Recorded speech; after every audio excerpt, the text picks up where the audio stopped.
Gente querida do Terror Nádia, sou o Romário Filho e acredito ser conversando que a gente se entende. Conversemos então. E hoje iremos conversar sobre o quê?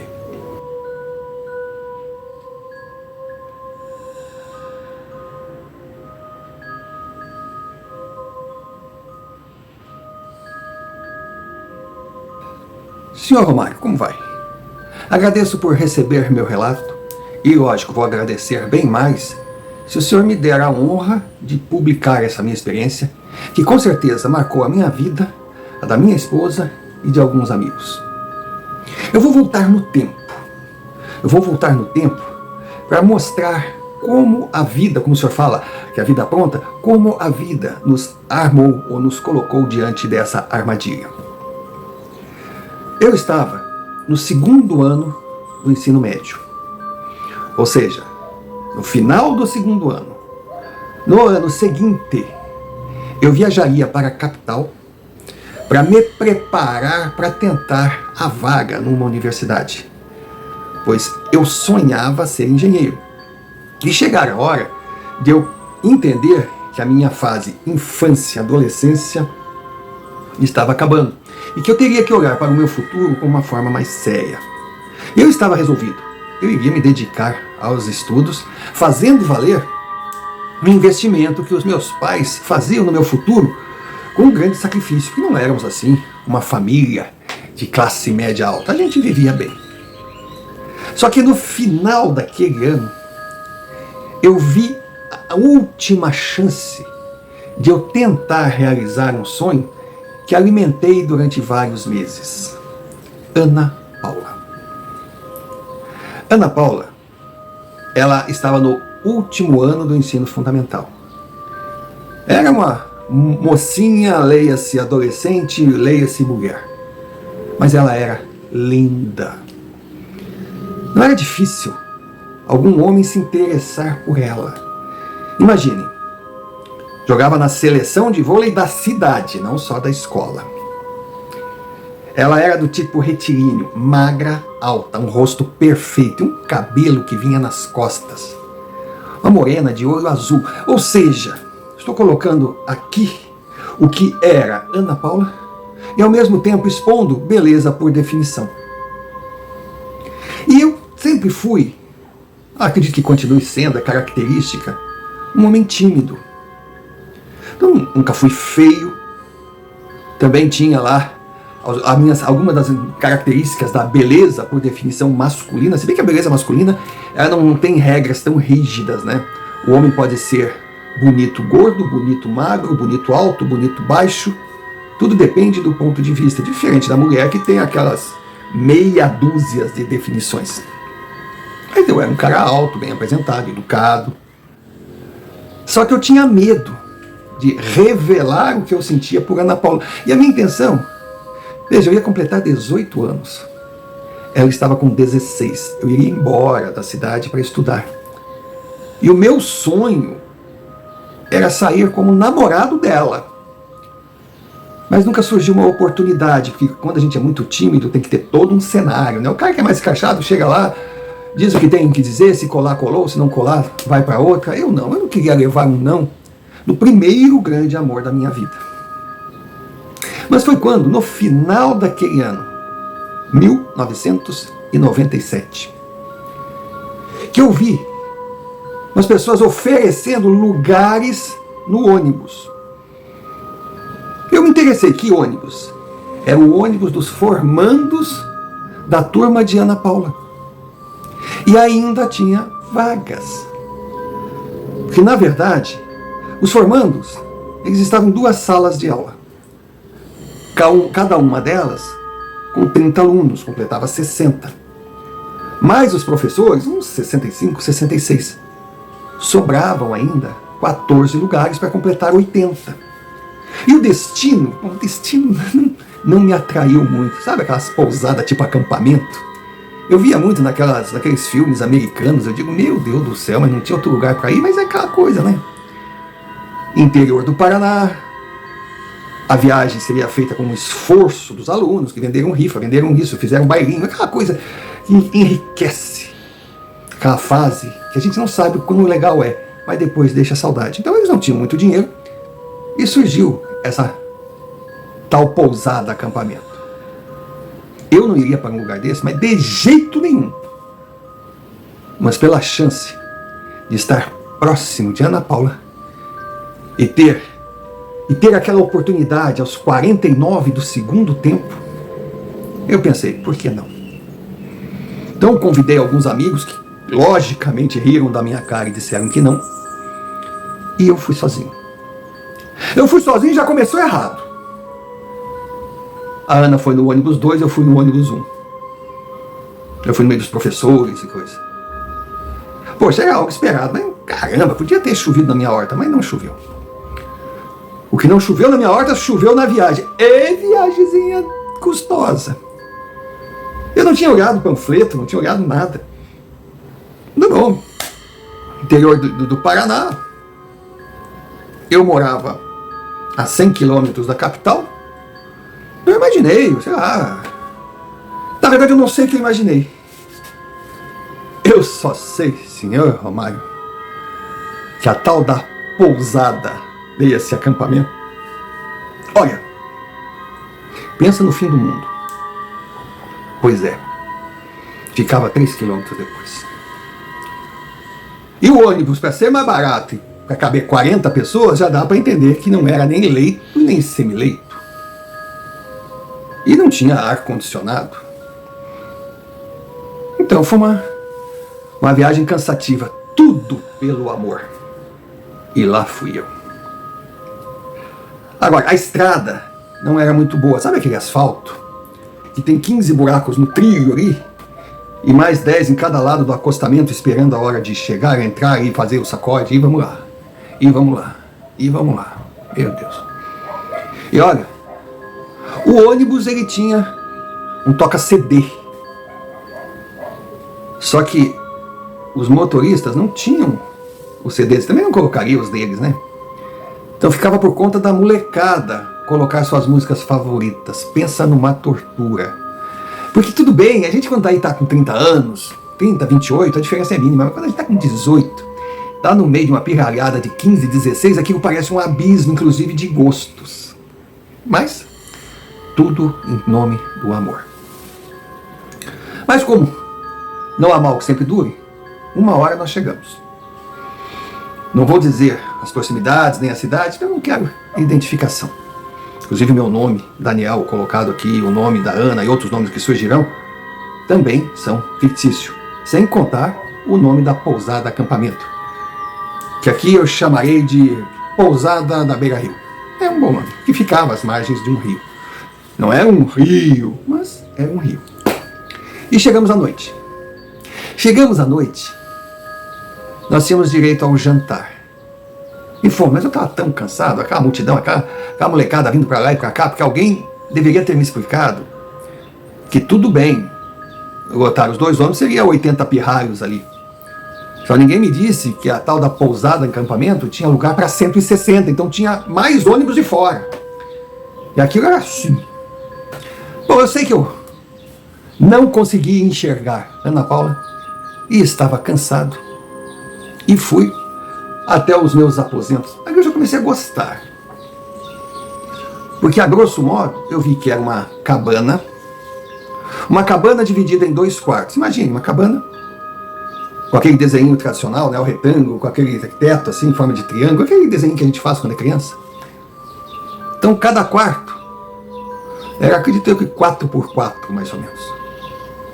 E nos fundos da cabana tinha um banheiro. E aquele banheiro era cercado, bem murado.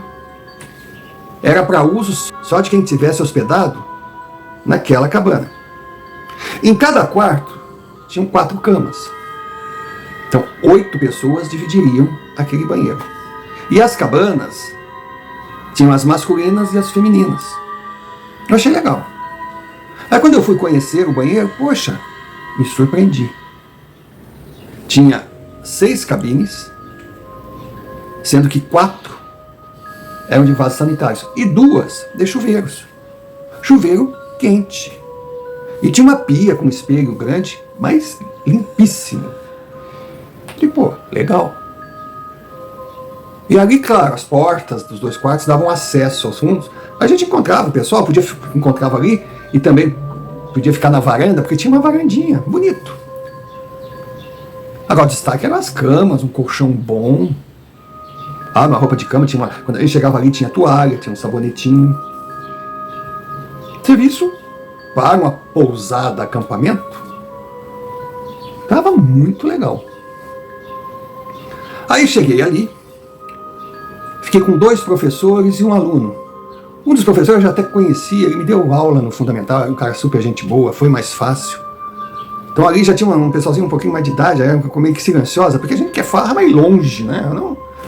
Então tá, conversamos, tudo bem, muito prazer, pá, dormi. Aí desmaiei. Que noite bem dormida.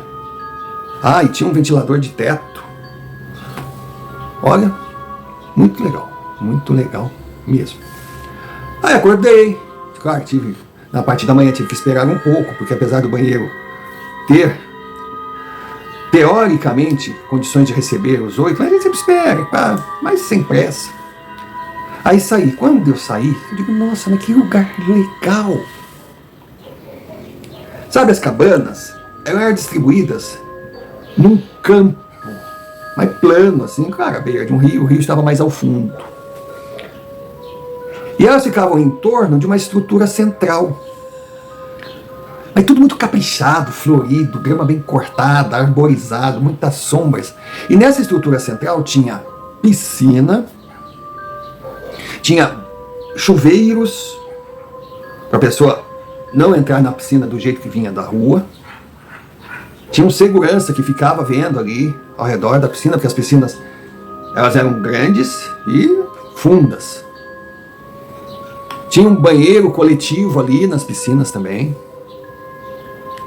Aí, mais ao fundo, tinha uma quadra de basquete. E na sequência tinha uma de futebol de salão. E mais à frente, uma de tênis. Eu digo, poxa, mas que lugar bonito. Aí eu fui andando e ao fundo eu vi um campo de futebol de 7 mais. E também outras quadras de vôlei. Nossa, eu estava encantado. E mais à direita tinha um pavilhão gigantesco. Foi naquele pavilhão que nós jantamos na noite anterior. Mas ali eu percebi o quanto era grande e bem estruturado. Era ali que eles serviam café da manhã, almoço e janta. Também eu percebi que no chão era tipo um salão.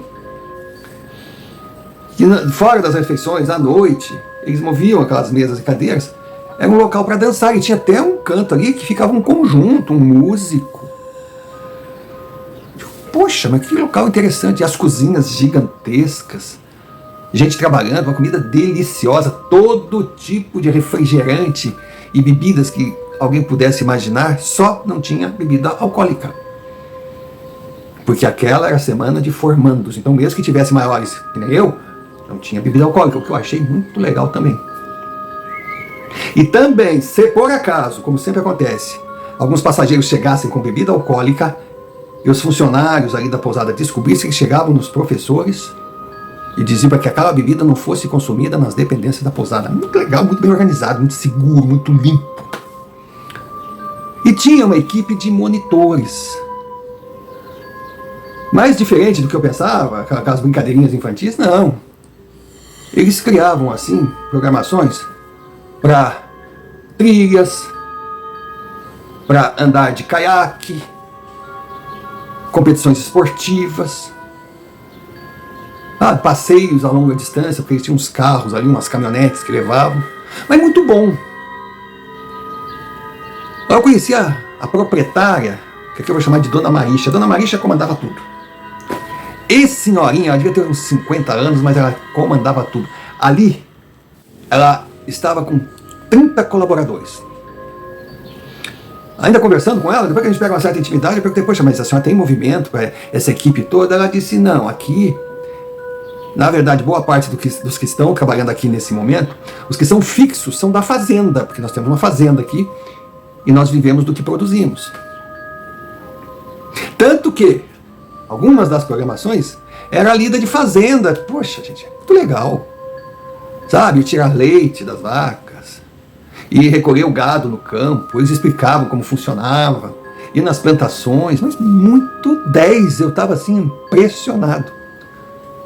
E a dona Marisha me explicou que naquele período, que era dezembro, janeiro e fevereiro, dezembro por causa das formaturas, janeiro e fevereiro por causa das férias, ela investia na pousada porque dava uma ocupação de 80% o dia. Nossa, essa média é espetacular.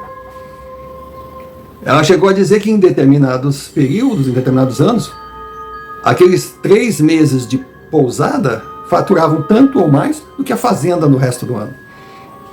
E a comida da dona Marisha, olha, era algo absurdo. E ela era uma simpatia. As crianças entravam, saíam, rapaziada, não eram crianças, entendeu? As meninas iam na cozinha, ajudavam. Ela era o oposto do seu Alfredo. O seu Alfredo era o fazendeiro mora, era o dono. Mas ele só fiscalizava, ele se preocupava mais com os funcionários, com a qualidade do serviço. Era um administrador nato.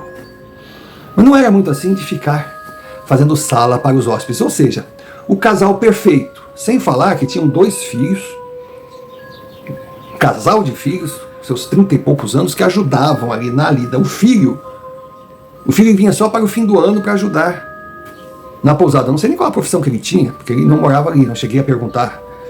Mas a filha morava ali, era casada, a sua casa ficava ali na fazenda também. E era outra pé de burro para trabalhar. Ô, família linda! Eu estava tão encantado que em alguns momentos eu até esqueci qual tinha sido o meu objetivo de estar ali. Honestamente, eu fiquei surpreso. Mas finalmente eu encontrei a Ana Paula. E foi no jantar do segundo dia que eu cheguei, estava à mesa ali. E claro que eu teria uma concorrência. Eu sabia. Sandra, Cláudia e Alice. Porque era o quarteto. Na escola todo mundo conhecia. Era Ana Paula, Sandra, Cláudia e Alice. Elas viviam coladas desde o tempo de berçário. Tanto que Sandra, Cláudia e Alice sempre foram estorvo, pois estavam sempre juntos. Eu tinha aquela minha timidez, mas ali eu não teria como dar continuidade à minha timidez. Era chegar ou chegar, agradar ou passar vergonha. E quando eu cheguei no jantar, senhor Romário, não me pergunte como eu fiz aquilo. Aí estava assim, na mesa, Ana Paula, Sandra, Cláudia e Alice. E do lado esquerdo estava uma menina de outro grupo, não era nem do grupo da escola, eu nunca tinha visto aquela menina. Aí eu cheguei para essa menina e disse, você faz um favor para mim? Você poderia dar um espaço para eu sentar aqui, ao lado dessa moça linda? Ana Paula me olhou. Sandra, que era mais empavitada, estava comendo, fez assim. Cláudia e Alice ficaram sem ação. Ela, claro, sem problema, sentou. Aí ela sentou, eu sentei do lado da minha gata. Disse, tudo bem, Ana? Ela, tudo, eu preciso me apresentar. Outro sabe meu nome? Claro que eu sei, tu estudava na escola, né? Tu é do ensino médio, isso. Até, desculpa o mau jeito, Ana. Ela, não, tudo bem, não tem problema. Não, mas é que eu estou aqui, eu vim pra cá por tua causa. Porque não é de hoje que eu estou interessado em ti. E como eu estou indo para a capital para estudar, era a única chance que eu tinha de tentar uma aproximação e te falar que desde o início do ano eu te namoro com medo que tu descobrisse e terminasse comigo. Aí foi uma risada só. Cara, não me pergunte de onde veio, mas eu tinha que fazer. Afinal, pô, um homem de 18 anos vai ficar no platonismo. Aí foi aquela brincadeira. A Sandra disse, ai, mas que coisa mais linda, nunca um homem disse isso pra mim. A Alice falou, porra, não é que ele gosta dele mesmo? É claro, eu não te disse que eu via ele encarando a Ana? Ah, começou aquela coisa assim, aquela descontração. Ana, a princípio, meio encabulada, mas... Aí eu pedi licença para ela, se eu pudesse, sabe, fazer algumas programações com ela, que eu não ia ficar no meio das 4, eu sabia o quanto elas eram amigas, que elas tinham que ficar... Né? Bom, eu sei que deu certo. Deu certo. Elas ficavam lá nas brincadeiras delas, nos vôleis dela, eu ficava no Rio, jogando futebol. mas as refeições eram juntas. E à noite, quando tinha aqueles bailes, aquelas festas, aquelas baladas, aí as outras 3 nos davam uma folga, nós ficávamos e deu certo. Deu certo. Até hoje eu não sei se Ana também me cuidava no tempo de escola. Não sei. Eu não sei se eu a ganhei naquele meu ato de loucura. Também não sei. Eu sei que foi muito bonito que nós vivemos ali. Mas claro, nós no todo, porque tinha toda uma turma. Não foi aquela coisa, ai, nós isolados em meio da multidão vivendo o nosso amor. Não. Foi o todo. Foi seu Alfredo, Dona Marícia, seus filhos. Aquela comida maravilhosa, aquela programação intensa, o capricho e a beleza da posada. Foram dias maravilhosos, inesquecíveis. As rodas de violão que a gente fazia no meio, sabe, em volta da fogueira. Imagina, uma molecada, quantos daqueles ali não cantavam, não tocavam violão? Até eu, sempre fui bom de violão. Ana não era muito boa não, o negócio dela era esporte. Tanto que teve lá uma competição de corrida, eu fui participar, mas eu levei um couro e olha que eu corria legal. Mas as 4, não só Ana, Sandra, Cláudia e Alice, eram boas de pernas. E assim os dias se passaram. Foi muito bom mesmo. Aí na noite que antecedia o triste dia de voltar, porque a gente estava vivendo um sonho. Uma lua maravilhosa, a gente ali conversando. Elas revivendo todo, sabe, o dia a dia da amizade delas, desde os tenros tempos. E que ali iam se separar, porque terminaram o fundamental, cada um iria seguir o seu destino, dava aquela melancolia. Todos apaixonados pelo lugar. Foi quando o Sander, que era mais de ter ideias, né, chegou e disse para mim, você vai ser o padrinho do nosso pacto. A doutora mãe, que pacto? E eu, que padrinho? Estiquem as mãos aqui. Aí todos esticaram as mãos. Ela pegou uma agulha que ela tinha trazido, ela já tinha pensado naquilo. Depois pegou outra agulha. Depois pegou outra agulha. Eu disse, mas vem cá, vai costurar todo mundo? Aí deu uma agulha para cada um de nós. Pediu para as meninas furarem o dedo. Aquela coisa de adolescente mesmo, né? Pediu para mim. Para eu furar também, eu furei. Aí ela disse para a gente dar as mãos e deixar aquela gota de sangue se transformar num pacto de sangue. Que indiferente de como fosse o destino de cada um, na verdade cada uma, eu era, como eu vou dizer assim, o padrinho, a testemunha, mas eu não participava. Mas as 4 estavam se comprometendo que agora iriam se separar, iriam perder contato, mas que a amizade de anos não terminaria, porque não teria distância que conseguisse separá-las. E aquele lugar as uniu mais ainda. E que acontecesse o que acontecesse na vida de cada uma, naquele dia exatamente, 20 de dezembro, perto de Natal e Réveillon, elas voltariam àquela pousada, estivessem onde estivessem, para se reencontrar. Poxa, elas fizeram aquilo, elas começaram a chorar, se abraçaram, coisa de mulher, né? Mas eu assim, foi muito bonita, a noite estava enluarada, foi espetacular. Aqueles momentos que a gente vive na juventude e não tem noção do quão grandes e importantes eles são e o quanto irão marcar nas nossas vidas. Aquelas meninas realmente se amavam, eram grandes amigas. E eu fiquei impressionado com aquele amor e pensando o que cada uma delas estaria fazendo 10 anos depois.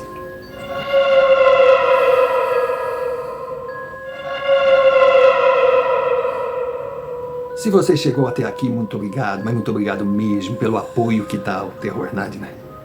Como sempre, estou abrindo um parênteses para fazer um pedido, que eu sei que é chato, mas para nós muito importante, nós precisamos da sua ajuda. Se você está aqui, se gosta do canal, se gosta do conteúdo, se considera um Nadina e ainda não está inscrito, inscreva-se no canal, deixe o seu like, clique os sinos de notificação para receber mais vídeos por nós produzidos. Participe. e principalmente comente. É muito importante que você assista o vídeo até o final e comente. Assim você irá registrar a sua presença, mandando recado à plataforma que o canal é interessante e atrai cada vez mais pessoas. Assim você vai nos ajudar a alcançar as metas impostas pelo YouTube aos canais recém-criados, que são 1.000 inscritos e 4.000 horas de visualização por ano. Se alcançarmos essas metas, aí seremos monetizados, estaremos no primeiro time da plataforma e quem sabe, daí por diante, poder fazer o nosso canal crescer. E se achar que a gente merece, então envia-nos um Pix. Qualquer centavo, para você nada, para nós fundamental. E claro, não há como terminar sem agradecer àqueles que abastecem o Terror Nádina confiando no nosso trabalho e enviando suas experiências, pois elas são o combustível que move a engrenagem. Dado o recado, voltemos ao relato. Bom, acabou-se. Hora de partir. Aquela despedida foi muito triste, mas com relação aos outros ônibus, que quando eu cheguei eu achei que seria um atropelo, mas não, foi uma amizade, era a gente se abraçando, se beijando, trocando endereço. Eram meninos e meninas de outras cidades, que ali parecia que tudo era uma família só, todo mundo abraçando a dona Maricha, que chorava que nem criança, já o seu Alfredo. Obrigado. Foi bonito. Mais bonito ainda que eu voltei no ônibus, sentado ao lado de Ana Paula, de mãozinha dada, beijinho, e nós estávamos namorando. Sandra, Cláudia e Alice até deram tempo. Na volta, ela ficava mas deixava os dois pombinhos ali. Estava muito bom.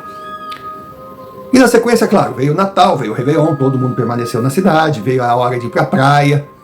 Aí, claro, férias, foi cada um para o seu canto. Ainda a gente se encontrava, mas terminado aquele período, aí era a hora definitiva. Eu estava indo para a capital. Foi quando a Ana Paula me disse que estava viajando para os Estados Unidos, pois o seu pai conseguiu uma bolsa para ela e queria que ela tivesse uma formação num país de primeiro mundo. Nossa, meu mundo caiu.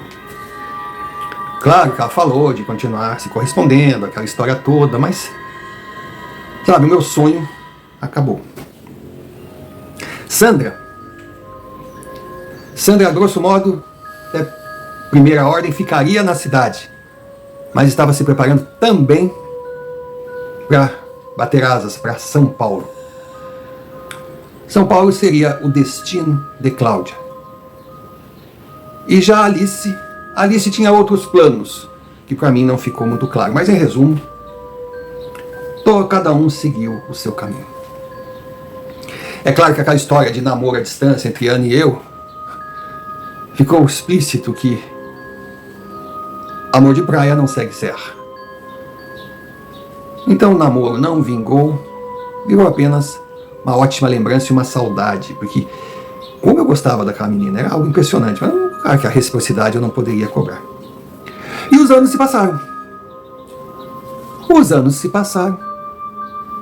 Claro que as cartas diminuíram, a ligação telefônica era muito cara, eu perdi contato com as outras meninas, Ana e eu de vez em quando conversávamos. E 5 anos depois, Ana voltou para o Brasil. Nossa, mais linda do que nunca. No apogeu dos seus 21 anos, formada, bilíngue. E uma atleta excepcional, só que ela não queria seguir carreira, ela gostava do esporte, mas a sua profissão seria outra. Foi para se preparar para a sua profissão, ela deixou o seu país, deixou pessoas que amava, e ela iria se dedicar, que ali estava a sua verdadeira vocação. E o melhor, Sr. Romário, quando ela disse que deixou as pessoas que amava, aí eu fui dar uma de brincalhão e disse, nossa, onde é que eu me coloco nessa relação gigantesca? Aí foi a vez dela me surpreender. Você no topo da pirâmide. Cara,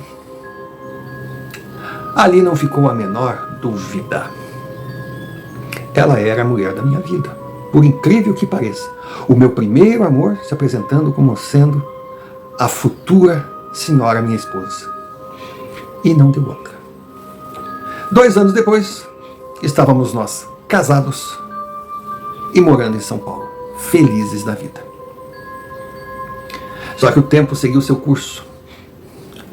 Aí um dia, era 17 de dezembro, eu cheguei em casa, ela já estava, mas ela tinha um jeito todo especial de ser, de me receber. Ela gostava de falar do seu dia, do que fez, do que aprendeu, sabe? Ela gostava da sua profissão. E eu já gostava, mas nem tanto. Eu era um engenheiro formado, mas descobri com o tempo que talvez não fosse aquilo que eu realmente queria. Podia ser parecido, mas agora não tinha como voltar atrás, enfim. Mas eu percebi nela uma falta daquela vibração, uma certa melancolia. E aí tá. Fui, tomei meu banho, peguei um whisky, ofereci para ela, ela aceitou. Aí sentamos assim na sala, esperando o jantar. Aí eu perguntei, meu amor, você tá bem? Ela, tô. Mas você não sei, não tá meio aborrecida? Ela, não. Você tá diferente. Ela, devo estar mesmo. Mas tu sabe que dia é hoje? Eu falei, é 17 de dezembro. De que ano? Eu falei, 2007. Quando eu falei 2007, eu digo, pelo amor de Deus, 10 anos se passaram. Eu olhei, meu amor, não vai dizer que é bobagem, né? É bobagem minha. Olha, eu me preocupando. Com certeza elas nem lembram mais de mim, nem lembram mais do que a gente fez aquela noite, mas, sabe, eu fico naquela, eu digo, poxa, eu posso ir e pagar mico. Não tem ninguém lá. Eu posso não ir e ser a única que não vai. Passar por tratante de respeitando o pacto. E mesmo que eu vá e tenha uma só, não teria valido a pena. Ela levantou, mas isso é bobagem, viu? Eu tô bem, eu só tô meio confusa. Eu disse confusa porque quer. O que nos impede de ir até lá? Ela olhou, jura? Ué, por que não? A gente trabalha tanto? Por que não tirar uma folga aí, agora, final de ano? O trabalho já não tá tão corrido assim. Tirar uma folga de 3, 4 dias e ir pra lá e rever as meninas. Mas será que elas estarão lá? Se elas não estiverem, a gente mata a saudade da dona Marícia, por que não? Nossa, ela se abraçou em mim e foi legal, eu também tinha curiosidade. Aí disse pra ela, então vamos acertar tudo, que dia 20, 3 horas da manhã eu quero sair pra chegar lá no final da tarde. Fechado? Fechado. A Aninha voltou a ser a mulher que sempre foi, sorrindo, feliz, falando pelos cotovelos. O dia seguinte correu assim, voou, ela estava ansiosa e eu também. Tava difícil de dormir, 3 horas da manhã, colocamos as malas no carro e saímos rumo à pousada acampamento. A gente não sentia sono. Foi uma viagem gostosa, uma viagem agradável. Só que com o tempo a gente foi percebendo que a estrada, que já era ruim, a tendência era de piorar, mas estava um pouquinho melhor. Sabe, tinham dado um talento na estrada. Os 10 anos fizeram bem para a região. Aí continuamos. Quando chegamos na cidadezinha, que era o município onde ficava a pousada estava longe da área urbana, mas a gente passava pela cidade antes. Mas vimos assim uma indústria maravilhosa, uma coisa... Eu disse, meu Deus, a região cresceu. Então muito daquele campo que a gente viu no passado, parecia que não tinha mais criações, tinha algumas fazendas, mas muito poucas. A cidade estava maior, sabe, mais agitada, mais dinheiro girava. Mas nós demos uma passada aí no centrinho, percebemos uma mudança boa, até um aumento sensível de trânsito, de população, e logo fomos sentindo até a pousada, porque já era noite. 6 horas, 6h30. Ainda faltava escurecer, mas a gente não queria chegar no escuro. Só que, seu Romário, à medida que nós fomos andando, a pousada estava uns 30 e poucos quilômetros da cidade. aquela sensação assim de vida foi desaparecendo. Foi meio que cheirando a abandono. Aí na hora de sair do asfalto, para ir pelo chão batido, para pousar, ali estava igual, para não dizer pior. Só que o cuidado ali, as cercas, não tinha mais aquelas placas, estava bem largado. Aí quando nós fomos chegando, meu Deus do céu, que coisa triste, o abandono. Onde tinha as quadras, nada mais. A piscina era um buraco. O galpão, aquele galpão maravilhoso, estava despencado, destruído. A gente percebia que muito material ali foi roubado, de que a gente ia ali, pegava até o resto de construção e levava. As cabanas, meu Deus do céu. Mas era um abandono só, o mato tomou conta. Aqueles postes de luz, aqueles refletores, nada, estava até escuro. A gente até ficou com medo, porque a noite logo iria cair. Já não era noite fechada porque no sul do Brasil, no verão anoitece um pouco, escurece um pouco mais tarde, mas não. Então nós estávamos até pensando em retornar quando vimos um carro estacionado na frente. Aí foi a Ana que viu e disse, tem gente ali, vamos ver o que está acontecendo. Quando chegamos, Alice desceu do carro, quando ela viu Ana, minha querida, e já veio, já abraçou, já beijou, já, sabe, ela me conheceu também. E aí, Garanhão, conseguiu ganhar a nossa gata? Vem aqui, e foi aquela festa. Nisso sai do carro um camarada que a gente não conhecia, nós ficamos meio assim, ele bem simpático. Aí a Alice falou, deixa eu apresentar meu marido. Eu digo, cara, tudo bem, pá, como é que vai?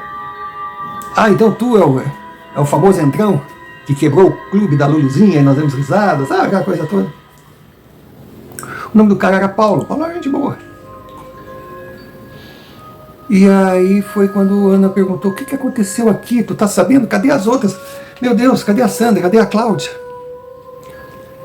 Aí a Alice disse, olha, eu tentei contato com todos, até com vocês, mas eu não conseguia encontrar vocês. Agora, a Sandra eu encontrei, e ela realmente era outra mulher, era outra Sandra. Ela foi seca comigo, ela disse que ela não ia vir, que ela tinha outras coisas para fazer, eu deixei para lá. E a Cláudia comentou que bem que gostaria de vir, mas talvez não daria, porque ela tinha problemas lá na família, parece que o filho dela não estava bem de saúde, enfim, ela deu uma desculpa. Foi quando eu disse pro Paulo, eu não consegui falar com a Ana, eu vou lá, se a Ana aparecer vai valer a pena. Aí a Ana falou, eu pensei a mesma coisa, se uma aparecer, aí já se abraçaram de novo, aquele grude. Aí o Paulo disse, nossa senhora do céu, isso aí mais parece tá acima de amizade, será que elas nunca tiveram Aí eu disse, olha, eu sempre desconfiei, nossa senhora, nós quase apanhamos. Bom, era uma brincadeira, mas daí veio a pergunta, o que vamos fazer? Porque a gente não esperava encontrar esse abandono aqui. Foi quando a Alice comentou, pois é, eu soube, porque eu estava pesquisando, investigando para ver se eu vinha para cá ou não. Mas o que aconteceu aqui foi 2 anos depois que nós estivemos, Dona Marisha faleceu. Que aí foi, sabe, a gente parecia que a gente via aquela mulher saudável, linda. Alice falou, linda, vigorosa, comandando tudo bem, mas a saudável não, porque ela já naquela época ela estava lutando contra uma doença terrível e perdeu a luta. E naquela época também, essa companhia que vocês viram aí estava vindo se instalar aqui, aproveitar a água do rio, que é muito boa. Bom, foi boa para eles, porque poluíram a água toda. Aí os fazendeiros, mesmo aqueles que não queriam vender, acabaram se obrigando, porque a companhia meio que poluiu a região toda e ofereceu um bom dinheiro. Aí o seu Alfredo e os filhos, com a partida da Dona Marisha, com os problemas que certamente iriam acontecer aqui depois que a empresa se instalasse, perderiam todo o movimento, perderia a razão do existir, porque até o cheiro, era um cheiro meio esquisito. Então venderam, foram embora. E a empresa queria só comprar as terras, mas não investiu. Está aí, está abandonado.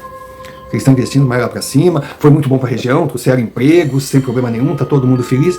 Mas isso aqui caiu no esquecimento e virou. O trabalho de uma vida da dona Marisha acabou morrendo com ela. Aí o Paulo até fala, poxa, então foi bom, ela morreu ainda. Ela devia ser uma pessoa linda, porque não morreu antes de ver a pousada dela transformada no que está hoje. Bom, mas a noite estava caindo e agora? Vai fazer o quê? A Alice disse, olha, a gente veio sabendo que isso aqui estava abandonado. Mas ainda era um local para acampar. Eu fiz uma pesquisa nos hotéis da cidade. Não são grande coisa e são caros, porque a oferta é bem menor que a procura. E a companhia ela ocupa praticamente 100% do hotel. Então a gente veio preparado para acampar. Eu falei, pô, mas eu não esperava, só trouxe a roupa do corpo. Foi quando o Paulo disse, vem que vocês não conhecem a Alice. Quando ela disse que veio preparada, ela veio preparada para acampar todo mundo, porque ela pensou que poderiam chegar outras pessoas aqui, como vocês, que não sabiam do que estava acontecendo, sem ter o suficiente para passar uma noite. Então ela imaginava um reencontro no meio de barracas. Ela é doida. Daí foi que eles disseram que já tinham feito toda uma investigada na área, encontraram próximo das últimas cabanas lá. As últimas ainda estavam menos destruídas, já tinham até feito uma limpeza, nos levaram até lá. Os carros ficaram aqui mais embaixo, aí a gente foi andando, circundando as dependências do pavilhão, fomos até aquela última cabana. Tinha os 2 quartos, claro, o telhado estava aberto, não tinha mais aquela coisa toda. Mas ali eles montaram a barraca deles e disse que tinha outra barraca. De pô, sensacional. Dava até para fechar a porta, né? Vamos passar, vamos ficar. Porque também uma grande atração do local era uma cachoeira que ficava rio abaixo. Aí nós combinamos, então a gente passa a noite aqui, fica sossegado. Amanhã de manhã vamos na cachoeira e depois vamos embora. Tá feito? Pois bem. Ficamos, Paulo e eu, arrumando as coisas, meu Deus, imagina. 2 mulheres amigas, anos sem se ver, que tinham que botar a fofoca em dia. Acha, era difícil saber qual que conversava mais. A noite foi muito boa. Fizemos a nossa comida, relembramos os velhos tempos, colocamos Paulo, gente boa pra caramba, ao par de tudo. Deitamos, dormimos, acordamos cedo e saímos na trilha em direção à cachoeira. Até aí tudo bem. Mas nós estávamos andando pela trilha. Alice e Ana mais à frente, Cláudio e eu na retaguarda. De repente ouvimos um grito. Quando ouvimos aquele grito, saímos andando.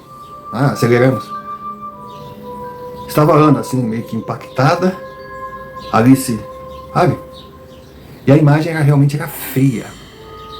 A região era conhecida, pois ficava perto de uma grande floresta, de ter alguns animais selvagens, onças, por exemplo. Mas é claro, na época que a pousada estava ali, esses animais não apareciam. Mas daí eu fiquei pensando, poxa, agora que está tudo deserto, de repente até o alimento está escasso, essa pobre onça veio pro lado de cada margem do rio e foi pego por algum predador, mas a questão era, que predador? Claro que eu lembrei da semana que passamos lá, naquelas rodas ao redor do fogo, onde se contava histórias de lobisomens. Dona Marisha um dia contou uma aterrorizante, mas quem queria levar a sério lobisomem? Não. Deveria ter outra explicação. Foi quando Paulo me falou que como eles chegaram antes, eles estavam ali desde o meio-dia, eles ouviram alguns gritos estranhos e também encontraram no meio do caminho outros animais mortos, tipo coatis, animais de pequeno porte, e até mesmo um cavalo. Eu comecei a ficar preocupado. Claro que a região, no ar assim, a gente sentia um cheiro meio desagradável, até mesmo de carne podre, mas nada de chamar urubu. E também, uma região abandonada, aquele mau cheiro deveria ser comum, mas daí a gente começava a somar, mas não, lobisomem não. O que poderia estar atacando aqueles animais? E o estado que a onça estava, cara, dava medo, ela estava toda despedaçada. E outra, era uma onça. Não estamos falando de um esquilo ou de um Bambi. É um animal que tem que ter muita força para fazer o estrago daqueles. Aí até pensamos, bom, vamos embora. Acalmamos as meninas, digo, vamos embora para lá, vamos pegar o carro, vamos embora daqui, que isso aqui virou terra de ninguém. Mas daí começou a ter um grito esganiçado, sabe aquele grito esganiçado? Aí chamou a atenção. Digo, poxa, nós estamos tão perto da cachoeira. Vamos chegar lá, porque o grito de repente está vindo de lá, seu Romário. Foi uma péssima ideia. Então, quando nós chegamos, imagine assim, uma espécie de lago que forma a cachoeira à nossa frente. Era uma cachoeira de uma altura média, vamos botar assim uns 3 metros, mas ela era cheia de degraus, era muito bonita, aí caía naquele poço, que eu chamei inicialmente de lago. Então formava um local fundo, que é onde a gente ia tomar banho. Nós tomávamos banho na época que a pousada ainda existia. Depois aquela água seguia seu rumo, porque a água sempre encontra seu rumo, e seguia em direção ao rio da região, porque na verdade a cachoeira ela era formada por um afluente daquele grande rio. Atrás das águas tinham grutas, cavernas, né? Aquelas entradas que normalmente surgem nesses lugares. E, seu Romário, ao lado da cachoeira, naquelas pedras, nós vimos uma cena. Outro animal despedaçado. Mas daí era menor, mas parecia um porco do mato, um javari. Era menor em comparação a uma onça ou uma vaca, mas ele era bem grandinho. E 2 criaturas devorando aquele pobre animal. Não era um lobisomem. Não era. Nada tinha de cachorro, preto. Não. Mas com certeza eram 2 figuras de outro mundo. Uma maior e outra de um porte mais franzino. Eu não sei se um era mais velho que o outro, ou se de repente era um casal, macho e fêmea. Eu não sei dizer, não dava para dizer. Eu só sei, seu Romário, é que ele era branco, um branco gelo, ele não tinha pelo. E o desenho do corpo dele, imagine um canguru gigante. Ele era assim. Ele ficava sentado, ele era curvado, branco. As mãos, os braços, visivelmente eram menores e mais finos que as pernas, mas nem por isso mais alongados. Eles usavam as mãos para pegar a carne do animal. E a cabeça, ela era pontuda. Era um desenho estranho. Imagina aqueles cachorros que dizem que eram os cachorros de Hitler. Eu não sei qual é a raça agora, não me vem na cabeça. Aqueles narigudos, mas bem maiores, com umas orelhas. Mas não eram orelhas, eram, sabe, era algo que crescia assim na cabeça. Uns dentes que a gente conseguia ver assim, uma boca gigantesca, aqueles dentes deveriam ser enormes. E nas costas, em cima uma espécie de ossada, uma espécie de espinha dorsal saliente. Era um animal horroroso. Era um animal terrível. Assim de longe, olhando lá na cachoeira, olha, acredito que aquele animal, o maior em pé, daria seus 1,90 m. O menor, ele não ficava muito abaixo disso, não. E eles ficavam ali comendo e parecia que estavam conversando entre si. Era aí aquela coisa esganiçada que a gente ouvia. Uma coisa. Então, mas nós estávamos em choque. De repente, de trás daquela água, surgiu uma criatura que parecia vinda de histórias de ficção. Era magra, mas magra esquelética, aquelas perninhas muito finas, mas longas, e os braços também longos. Uma cabeça desproporcional para o corpo, praticamente não tinha ombros, era comprido. As mãos grandes, os pés grandes, e igualmente branco. Não é branco, é uma carne sem pelo, sem roupa, sem nada. Uns olhos gigantescos, assim, uma cabeça meio triangular, algo horrível, horrível, horrível, horrível. E foi chegando perto daquelas 2 criaturas e estava de frente para nós. e percebeu a nossa presença. Quando percebeu a nossa presença, fez um gesto assim com as mãos. Aqueles dois animais olharam na nossa direção e o maior fez... Mas aquilo foi um estrondo. Mas para nós foi o sinal. Vamos sair daqui. E saímos. Saímos. Paulo, Alice e Ana foram melhor de arrancada e saíram. Eu ainda fiquei uns segundos para olhar para trás e vi que aquela criatura comandava. Eu não sei se tinha uma hierarquia, se seria tipo um homem e seus cachorros, eu não sei, eu nunca vi aquilo. Eu só sei que eles não vieram por dentro da água, eles tinham que dar uma volta, o que era a nossa vantagem. E a outra vantagem é que historicamente as duas meninas eram atletas. Eu não era nenhum atleta, mas também não era nenhum obeso fora de forma. E Paulo mostrou ser um militar. Quando eu conheci o cara, eu meio que desconfiei. E saímos com tudo.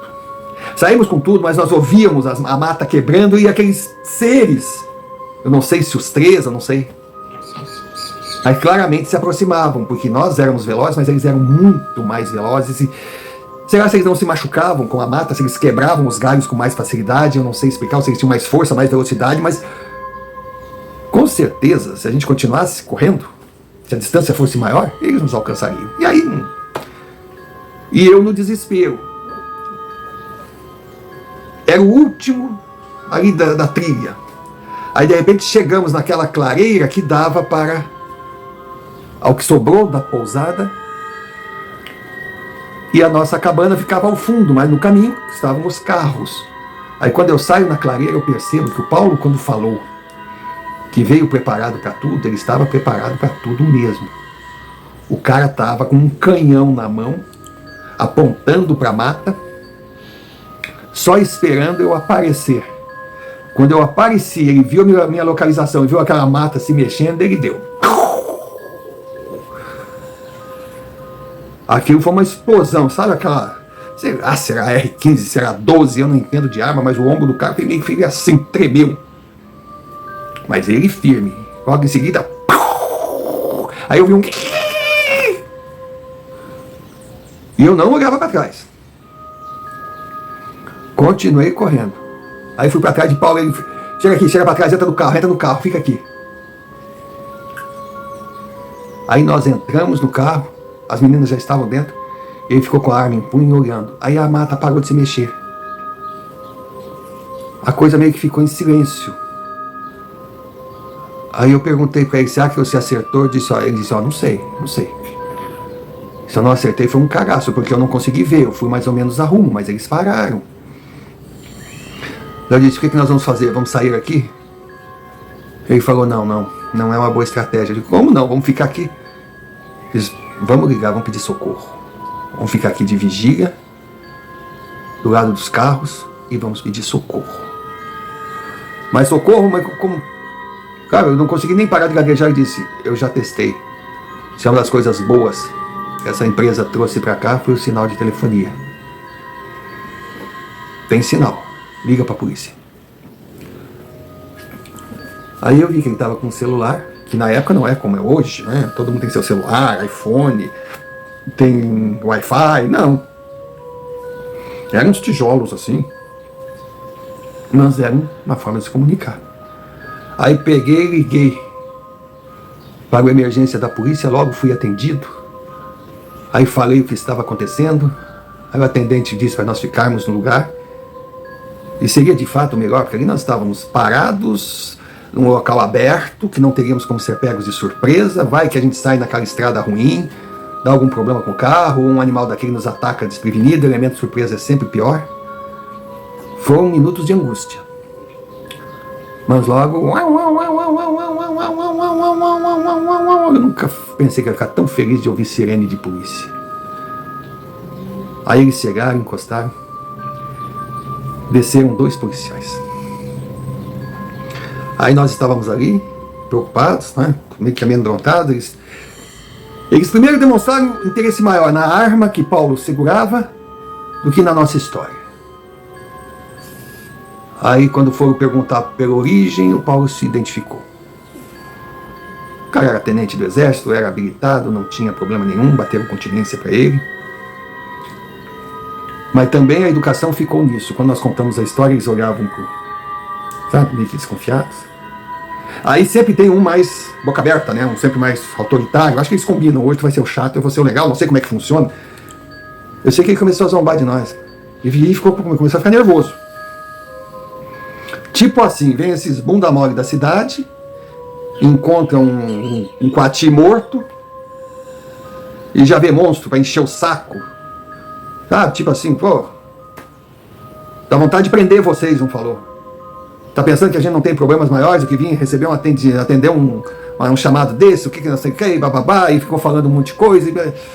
E o Paulo já começou a ficar nervoso, eu já também. Aí a Alice puxou o cara. Ana só olhava. Aí um dos polícias, depois que percebeu que o seu colega estava meio extremado, chamou ele no canto. Mas quando chamou ele no canto, eu queria saber qual era a especialidade de Paulo. Ele com certeza devia ter uma área, digamos assim, menos diferenciada nas Forças Armadas, porque uma das habilidades dele era leitura labial. Então os dois guardas foram lá para frente, assim, e ele dali ficou, mas é um babaca mesmo. Eu digo, o que houve, cara? Olha o que ele está dizendo. Eu digo, só estou vendo, não sei o que ele está dizendo. Aí ele começou a dizer, olha, o da esquerda, o maiorzinho, que parece ser mais legal uma porra. Ele tá falando assim, pô, cara, baixa a bola, o que é isso? Não precisa tudo isso. Ah, mas dá vontade. O outro diz, mas dá vontade de enquadrar esses babacas, eles tiram a gente pra otário. E, pô, cara, final de ano, deixa pra lá, vai enquadrar em que artigo? Porra, te acalma, cara, tá muito nervoso, porra, faz o seguinte. Tá estressado, vai namorar, mas não fica assim, pode nos complicar com... Porra, já tu viu os carros dos caras? Ai, que é filho de figurão aí. Aí a gente enquadra, aí de repente aparece ligação do raio que os parta, até do governador, tamo nós empipinados, tendo que dar explicação, preencher relatório, vamos deixar esses bunda mole embora, vamos pegar os nomes dele, preencher a papelada e vamos pra casa. Isso ele estava dizendo. Eu falei, pô, tu tem certeza? Eles vão nos liberar. Mas que dá vontade de pegar esse sujeito de porrada, dá. Eles estão pensando que estão lidando com quem? Aí Luiz, para, Paulo. Aí o mais calminho veio, entregou os nossos documentos, falou que compreendia nosso nervosismo, porque afinal nós éramos da cidade, não sabíamos como funcionava o campo, mas que tudo bem, nós estávamos liberados, eles iam aguardar para que nós pegássemos todo o nosso equipamento e fôssemos embora. Foi quando eu perguntei, mas vocês vêm com a gente? Ele, não, nós vamos ficar dando uma olhada aqui, vamos ver os animais que estão mortos para procurar os proprietários, mas vocês podem seguir, a estrada está limpa. E foi o que fizemos. Montamos nos carros e voltamos, cada um de nós, para a sua vida. João Mário, passados assim uns 40 dias, veio uma ligação para mim. Claro que eu que preenchi todo o BO, deixei meus dados ali, eles ligaram. Ligaram intimando Ana, Alice, Paulo e eu para comparecermos à delegacia. Marcaram a data, a delegacia da cidade, próxima da pousada. Nós não entendemos absolutamente nada. Aí perguntamos se tinha algum processo contra nós, se precisávamos de advogados. Eles disseram, não, nós só queremos esclarecimentos. Aí, claro, Ana já deixou o pai dela sob aviso, qualquer coisa. O advogado chegaria lá em minutos, que nós vimos como é que a tal polícia local tratava as pessoas. Mas chegando lá, nos apresentamos, veio um escrivão, depois veio o delegado, aguardamos um pouco, veio o comandante da polícia. Ninguém entendia nada, mas muito bem tratado, sabe? Nos trataram com respeito, agradeceram a nossa presença. Eles pediram que a gente relatasse exatamente o que tinha ocorrido. Nós dissemos, mas não tem o relatório dos policiais? Foi quando soubemos. No relatório, eles tinham colocado apenas um alarme falso. que alguns turistas chegaram no campo, se assustaram com animais mortos e chamaram a polícia e eles investigaram, nada encontraram. Não ser realmente os animais mortos que iriam notificar os fazendeiros locais. Daí eu olhei e digo, não estou entendendo, mas vocês encontraram os relatórios, mas como assim encontraram os relatórios? Pois é. Os relatórios foram encontrados no carro abandonado, no local onde eles foram atender a chamada. Só que os 2 policiais foram encontrados no meio da mata, com os corpos totalmente despedaçados, mutilados. Em resumo, eles pareciam mais resto de refeição de urubu. Por isso, aquelas autoridades ali pediram que a gente contasse exatamente o que viu. Aí nós contamos, eles agradeceram, eu saí da sala, levei a Ana e a Alice comigo, Paulo permaneceu por ter, lógico, um acesso maior a eles. Depois voltou e eu perguntei, vai dar alguma coisa para nós? Nada. Mas o que eles comentaram contigo? Olha, eles comentaram que vão chamar uma força especial para vir para cá fazer uma varredura. Eu digo, mas por que razão? Bom, isso eles não comentaram, mas estão bem assustados. E apenas pediram que a gente não comentasse nada com ninguém quando saíssemos daqui, porque o ocorrido, em hipótese alguma, poderia chegar nos ouvidos da imprensa. E se por acaso nós quebrássemos a confiança deles, nós teríamos problemas sérios. E eu não quero problema para mim, eu não posso. A minha carreira, eu disse, olha, eu não tenho carreira militar, mas eu também não quero. A Alice disse, Deus me livre, eu quero ir para minha casa. Ana, eu não quero nunca mais voltar aqui. Eu quero guardar a lembrança da Dona Marisha, daqueles dias maravilhosos, mas acabou. Então acabou e assim foi feito. Então muitos anos se passaram. Continuamos a amizade com Paulo e Alice, que inclusive são padrinhos do nosso primeiro filho. Mas cumprimos o combinado. Mas ao conhecer o seu canal, eu tive vontade de tornar pública essa história.